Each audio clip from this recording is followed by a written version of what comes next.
Hello and welcome to the program. This week, the Verkhovna Rada plans to set the date for the inauguration of Ukraine's newly elected President Volodymyr Zelensky. At the moment, several possible dates have been proposed. Zelensky suggested May 19th as the date for his inauguration ceremony, but this date is not supported by all deputies, as it is the day of remembrance for the victims of political repression. Now, to discuss this, we're joined in the studio today by Dimitri Vasylev. He's a political expert. Hello, and thank you for joining us. Thank you. For viewers to understand, according to the Verkhovna Rada chairman Andrei Parubi, draft resolutions to hold inauguration on May 19th, 20th or June 1st has been registered. Now, why is there so much controversy around this date? Why not choosing just a date like that and do the inauguration already? There are two reasons. First, President Zelensky, he wants to show Verkhovna Rada that he is the number one here. And as I understand, some political consultants in his political party and from his team, as he calls it, the team, they suggested him to have this aggression approach to negotiation with the parliament. In fact, even not negotiation, because we cannot call it negotiation. This is basically a direct order. You have to do what you have to do, and basically my date is May 19. And I think most of the MPs, they were ready actually to vote for this day, but when they saw video of President-elect Zelensky about this day 19, with quite aggressive mood and approach, they were kind of hesitant. Having cold feet towards the attitude. And they have decided that, come on, this is no way that the president should talk to Verkhovna Rada in such a way, especially in a parliamentary presidential republic. That's why I think there are a lot of talks in the parliament about this. One more motive of President-elect is that, in fact, he is concerned. He concerns that this Verkhovna Rada can vote for new legislation which can diminish presidential power and in such a way could actually make a person of the president less effective, less powerful, and in such a way he will not be able to realize all those things which he promised to his electorate. This is motive from the president, from Verkhovna Rada, from most of the political parties, and especially from MPs who were elected by some regions, not from political parties. They are afraid that President-elect will put Verkhovna Rada to a new election a little bit earlier. So in such a way, of course, they're concerned that it will be not in their interest, and they're kind of considering about this. So I think these are two main reasons why they can't agree about one day and don't even want to negotiate too much about this. Now that's quite interesting, because as you say, there is this risk for the Verkhovna Rada to be dissolved by President-elect Zelensky, then President Zelensky. Is it in the interests of Volodymyr Zelensky to dissolve the Verkhovna Rada than to work on this sort of landslide victory and the popularity he has now, or to wait a little bit to continue to negotiate?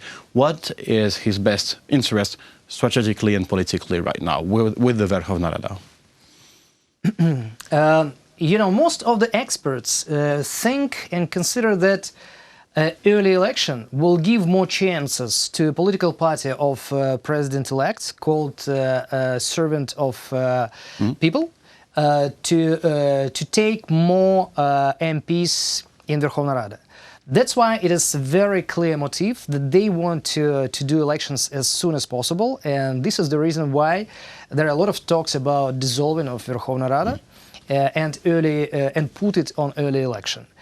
And I think that there is a lot of reason about this. But at the same time, a lot of experts say that if Volodymyr Zelensky plays his smart game and tries to negotiate, to cooperate with acting Verkhovna Rada, and put a lot of legislation bills for voting, which will be not voted in Verkhovna Rada, and he can make it in a way that they will not vote.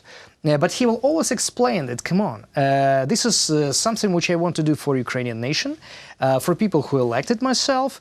I do a lot of work and put a lot of legislation for Verkhovna Rada to vote, but they don't do it.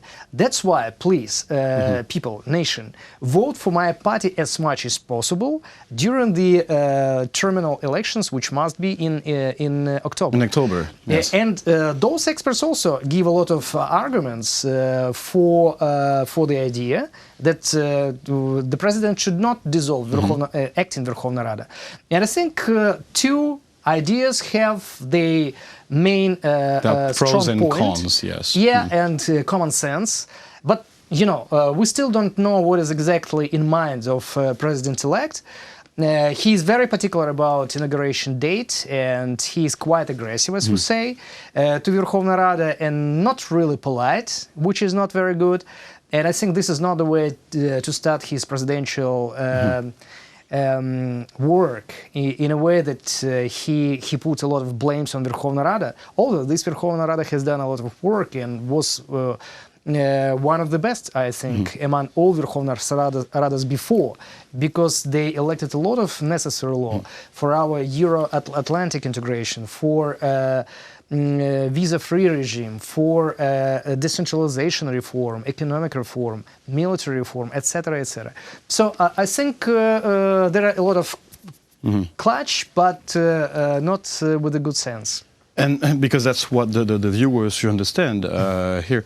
I would draw the comparison, it's a bit of a far-fetched comparison, but between President Macron election and then the parliamentary elections that happened in France. It was a landslide victory for President Macron, and he put a lot of deputies of La République En Marche, which assured him some sort of majority in the parliament in France. First, is the parliament in Ukraine stronger than the parliament in France on that matter, on the matter of a political system? And is it possible for, once and again, Mr. Zelensky to assure himself this strong majority in the parliament?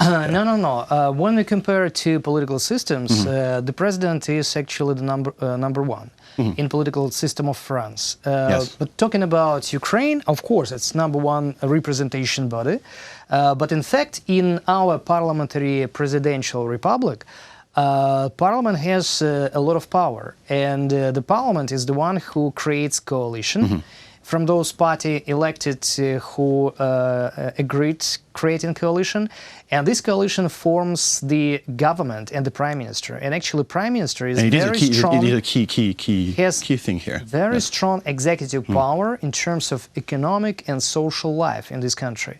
The president, of course, has a lot of power in terms of possibilities to dissolve the parliament, to observe the work of the parliament and the government, and always give his opinion about this, and sometimes very serious court issues.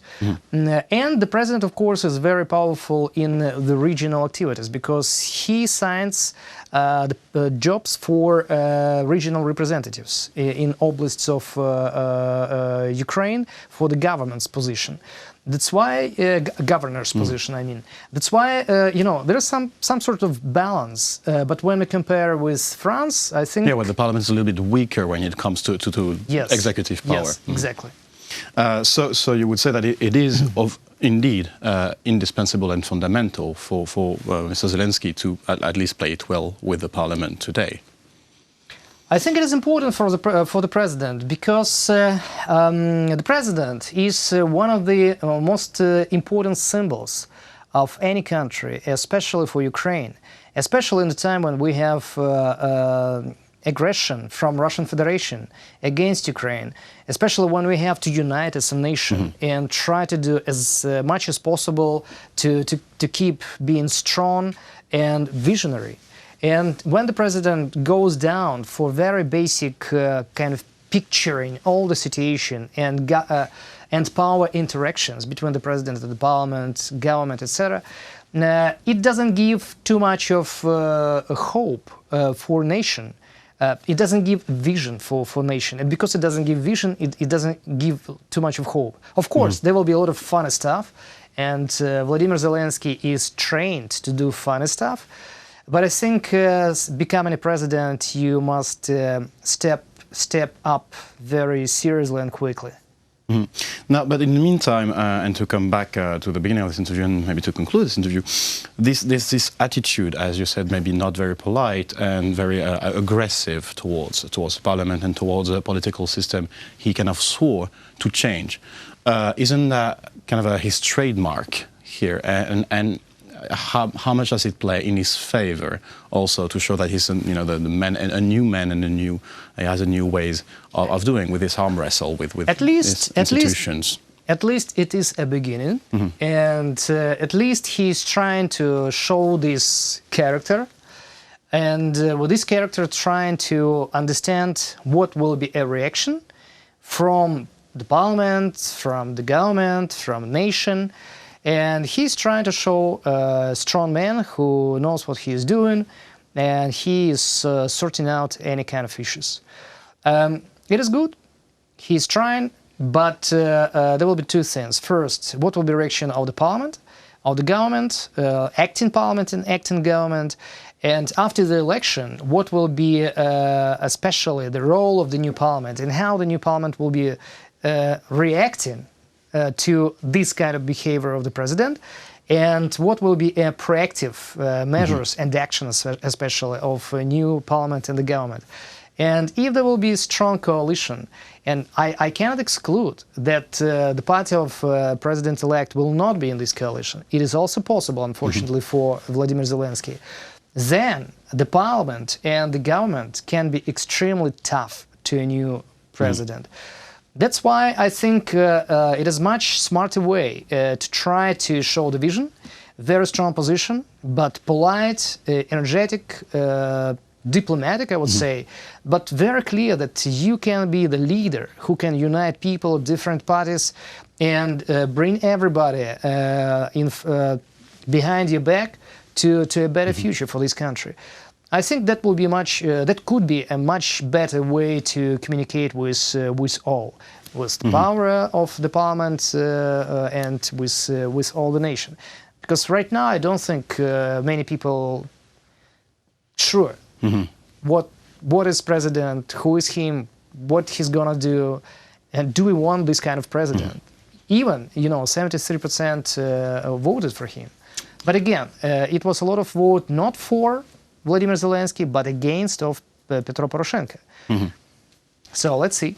Well, and then we will closely follow the parliamentary election and what happens after. Thank you very much for this overview. It was a pleasure to have you in the studio today. Likewise. That was Dimitri Vasylev, anyway. He's a political expert. Thank you for watching the program and stay tuned for the rest.